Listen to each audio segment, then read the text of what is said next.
Hey, what's up, y'all? This is Easy Mill, and I'm in conversation with Chad Kiser. Peace.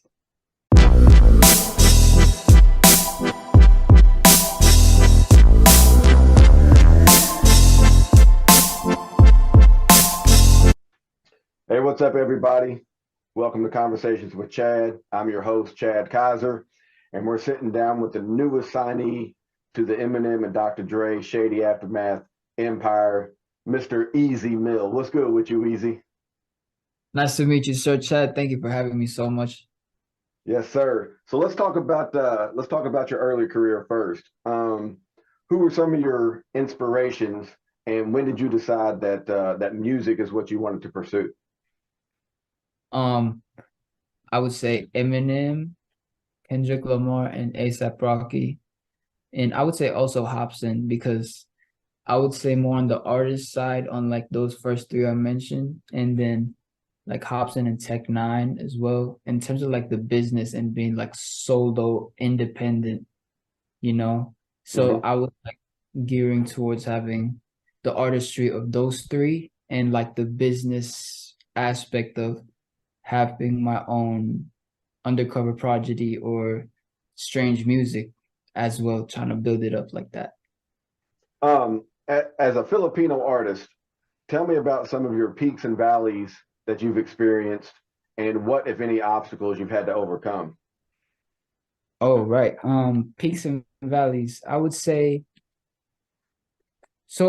I started off in the valley because just trying to make it to the peak was like one of the things I still like, still in myself, like just the hardworking aspect trying to get there. Hmm. Um, so from the valley to the peak that happened like slowly with first my 24 bars and like going to the Panalo, right? Hmm. It reached such this like going this height of like the million views that it got.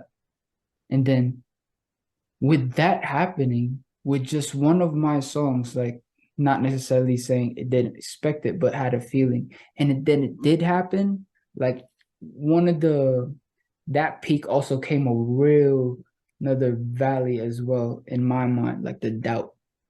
Oh, Um, okay. yeah, the doubt when it comes to yo, can I hit that other marker again? You know, because that it starts to set in like even not in yourself, like wonder about one hit wonder status. But I just kept working through it. Right. Okay.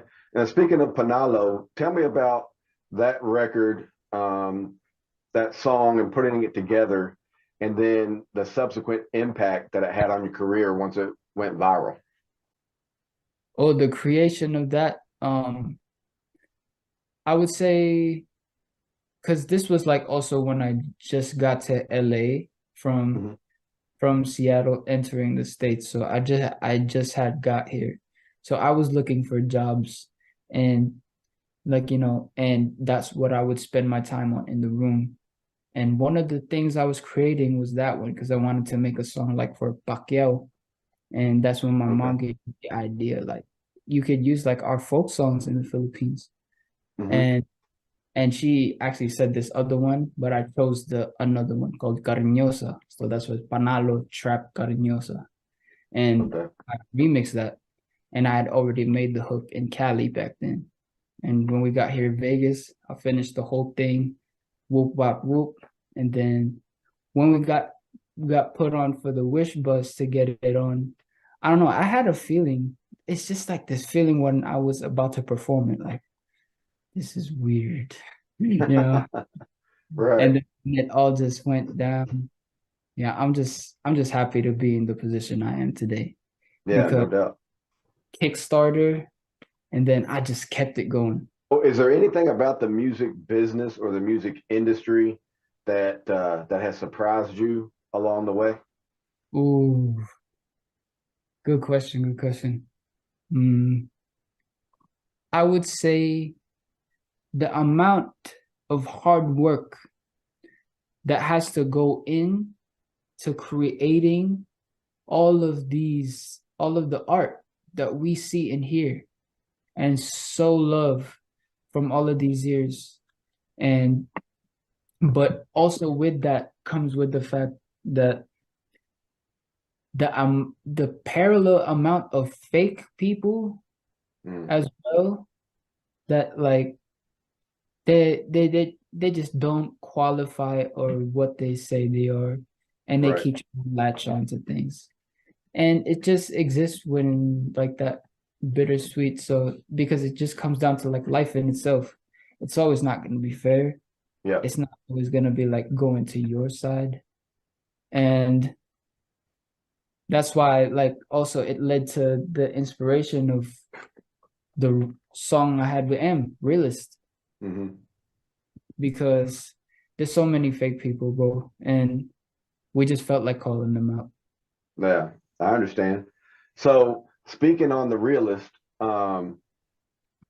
featuring Eminem, obviously, tell me about putting that track together, and the recording process and collaborating with Eminem. What was that experience like? Oh man. So I had already made the beat before knowing it was them we were gonna meet. So when we when we got to Dre's studio, I showed them, and then we I was just welcomed with such warm hands and arms, because like they have been my idols all this time, and emulating their sound, M's vocals, Dre's beats, the combination of the two, I just been inspired by that my whole life. So like being welcomed by them and me just showing a beat right in there, that was just me trying to be prepared, and I let them hear it. Dre was like, "Yep, Marshall gonna eat that up." Yeah. And then at the back, Em was like, "Yep, give it to me." Nice.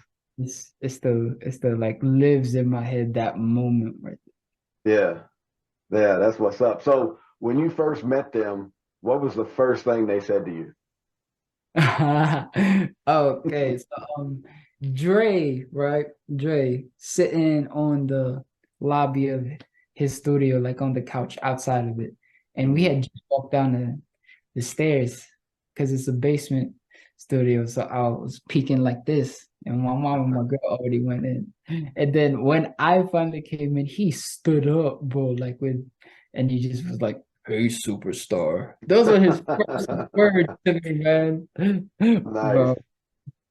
And then I slowly still walk. Then I saw the glimpse of M, and I was like, "Oh my God, what the?" And I saw like on the couch when I got in the studio, like everybody else was following behind me, and he stood up with like, "Ezekiel, where you been for the last 20 years?" Yeah. Yeah. All right, you were four, he said. Yeah. So when all this is happening, what's going through your mind? Like what are the take us through the emotions of, M, Dr. Dre, meeting them wanting to meet you and bring them into your camp. What's your emotional and mind state at this time? Um, it was a mixture of an over the roof level type of excitement with a WTF, like just running a Yeah. million per hour, keep repeating itself. Because just that, and also like kind of I don't know, in my head, kind of looking at my haters like, "Ah." Right. Yeah, yeah, something like that, like all of Yeah. that at once.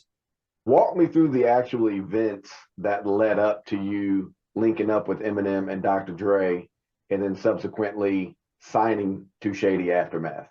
The thing is, like when we had dropped when we had dropped the music video for Up Down, Step and Hmm. Walk, and basically on that date, like 4 days after, um, supposedly Paul Rosenberg already had seen the video and was like, "Yo, we link up?"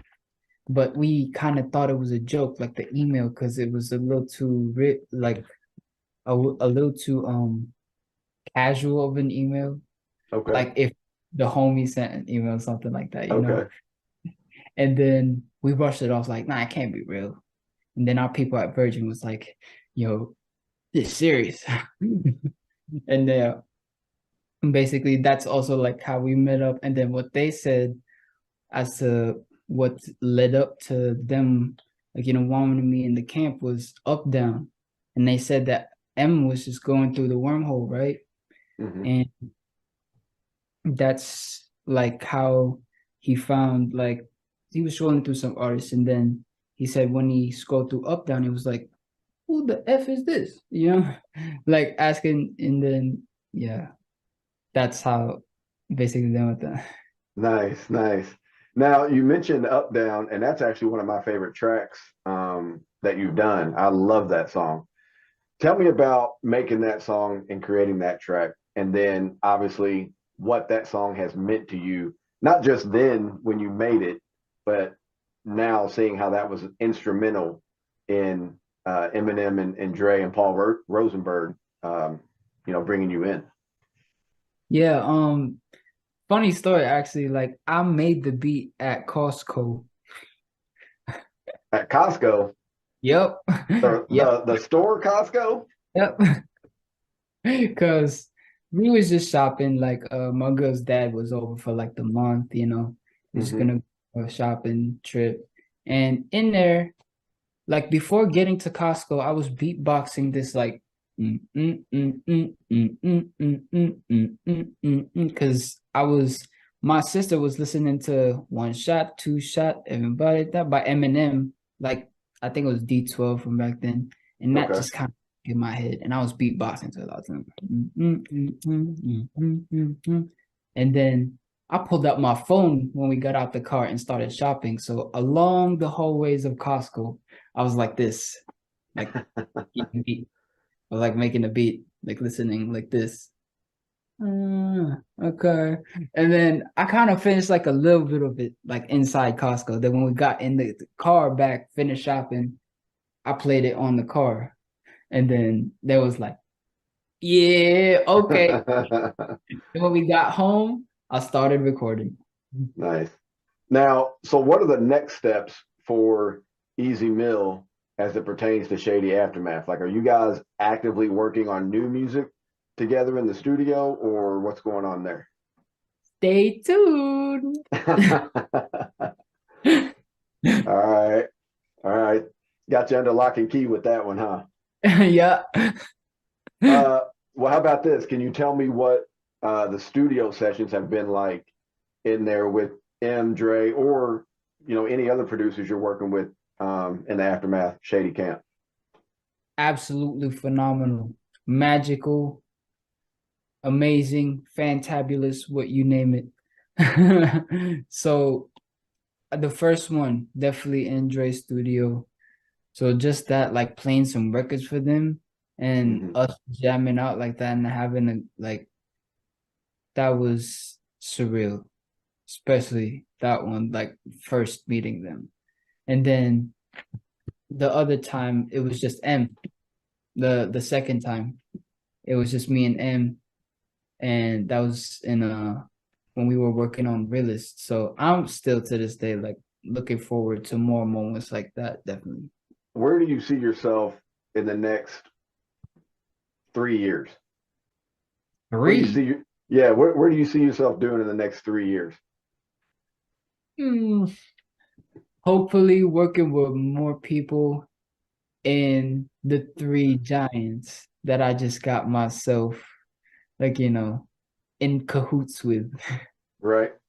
Okay. Are Yeah. there artists? Are They, there because I'm also big fans of them. I ain't gonna lie. Right, right. Yeah. So are there artists that you're looking forward to working to? Like who's out there that you want to collaborate with? Oh, straight up, like what I already said in my bucket list in Panalo. We got M, Kendrick, ASAP Rocky, and the list still goes on. Y'all could go and check out like more stuff that I said about all the other artists like I want to work with. But Aftermath, Interscope, Shady, come on now. We'll wrap it up.